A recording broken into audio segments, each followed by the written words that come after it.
നമസ്കാരം.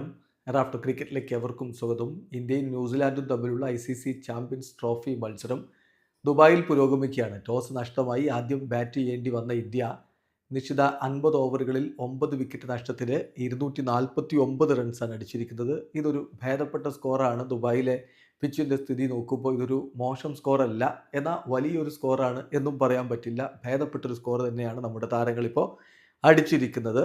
ന്യൂസിലാൻഡിൻ്റെ pace bowlers മികച്ച രൂപത്തിലാണ് തുടക്കമിട്ടത്. ഗില്ലിനെയും രോഹിത്തിനെയും കോഹ്ലിയെയും ഒക്കെ തുടക്കത്തിലേ അവർ പറഞ്ഞു വിട്ടപ്പോൾ ടീം ഇന്ത്യ വലിയ പ്രതിസന്ധിയിലേക്ക് വീണു പോയതാണ്. എന്നാൽ ശ്രേയസ് അയ്യരും അക്സർ പട്ടേലും ചേർന്നുകൊണ്ട് ടീമിനെ റീബിൽഡ് ചെയ്യുകയായിരുന്നു. 30-3 എന്നിടത്ത് നിന്ന് അവർ 30ാമത്തെ ഓവറിൽ വഴി വിരിയുമ്പോൾ 128 റൺസിലേക്ക് ടീമിനെ എത്തിച്ചിട്ടുണ്ടായിരുന്നു. ശ്രേയസ് അയ്യർ മനോഹരമായിട്ട് കളിച്ചു. ഒടുവിൽ ഒരു ഫിനിഷിംഗ് ടച്ച് ടീം ഇന്ത്യക്ക് നൽകിയത് ഹാർദിക് പാണ്ഡ്യയാണ്. എങ്കിലും അവസാന ഓവറിൽ അധികം റണ്ണ് വന്നില്ല. അവസാന ഓവർ അടക്കം മികച്ച രൂപത്തിൽ എറിഞ്ഞ മാറ്റ് ഹെൻറി 8 ഓവറിൽ 42 റൺസിന് അവർക്ക് വേണ്ടി 5 വിക്കറ്റുകൾ പിഴുതു. KL ജാമീസനും ഒഴൂർക്കും സാന്റ്നറും രജിൻ രവീന്ദ്രയും ഓരോ വിക്കറ്റുകൾ വീഴ്ത്തുകയും ചെയ്തു.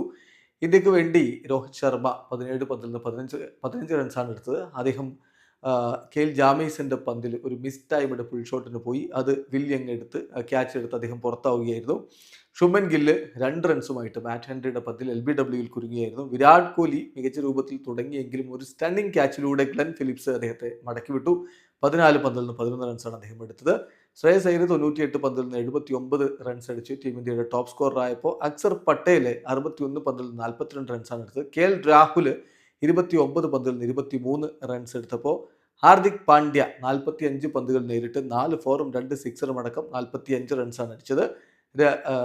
രവീന്ദ്ര ജഡേജ 20 പന്തിൽ നിന്ന് 16 റൺസ് നേടിയപ്പോൾ ഒടുവിൽ ഷാമി 5 റൺസും കുൽദീപ് യാദവ് 1 റൺസുമാണ് എടുത്തത്. ടീം ഇന്ത്യ 50 ഓവറുകൾ പൂർത്തിയാകുമ്പോൾ 9 വിക്കറ്റ് 249 റൺസിലേക്കാണ് എത്തിയത്. ന്യൂസിലാൻഡിൻ്റെ ഫീൽഡിംഗ് എടുത്തു പറയണം. മികച്ച രൂപത്തിലുള്ള ഫീൽഡിംഗ് KL വില്യംസനും ഗ്ലെൻ ഫിലിപ്സും ഒക്കെ സ്റ്റണ്ണിങ് ക്യാച്ചുകൾ എടുക്കുന്നതൊക്കെ നമ്മൾ കണ്ടു. അപ്പോൾ ആ ഒരു മികവ് ഇന്ത്യക്കും ഫീൽഡിൽ കാണിക്കേണ്ടതുണ്ട്. പിന്നെ ഈ പിച്ചിൻ്റെ ഒരു സ്വഭാവം വെച്ച് നോക്കുമ്പോൾ അതിൽ ഗ്രിപ്പും ടേണും ഉണ്ട്. അത് വളരെ വ്യക്തമാണ്. നമ്മൾ 4 സ്പിന്നേഴ്സിനെ വെച്ചാണ് കളിക്കുന്നത് എന്ന് ഓർക്കുക. അത് നമുക്ക് ഗുണകരമായി മാറാനുള്ള എല്ലാ സാധ്യതയുമുണ്ട്. കുൽദീപ് യാദവും ഹാർദിക് പാണ്ഡ്യയും രവീന്ദ്ര ജഡേജയും അതുപോലെ ഈ കളിയിലേക്ക് നമ്മൾ കൊണ്ടുവന്ന വരുൺ ചക്രവർത്തിയും ചേരുമ്പോൾ മികച്ച സ്പിൻ ബൗളിംഗ് അറ്റാക്ക് ഉണ്ട്. അത് വെച്ചുകൊണ്ട് നമുക്ക് ഈ കളി പിടിക്കാൻ കഴിയുമെന്ന് തന്നെ നമുക്ക് പ്രതീക്ഷിക്കാം. വീഡിയോ അവസാനിക്കുന്നു. ക്രിക്കറ്റ് ലോകത്തെ കൂടുതൽ വിശേഷങ്ങളുമായി റാഫ്റ്റർ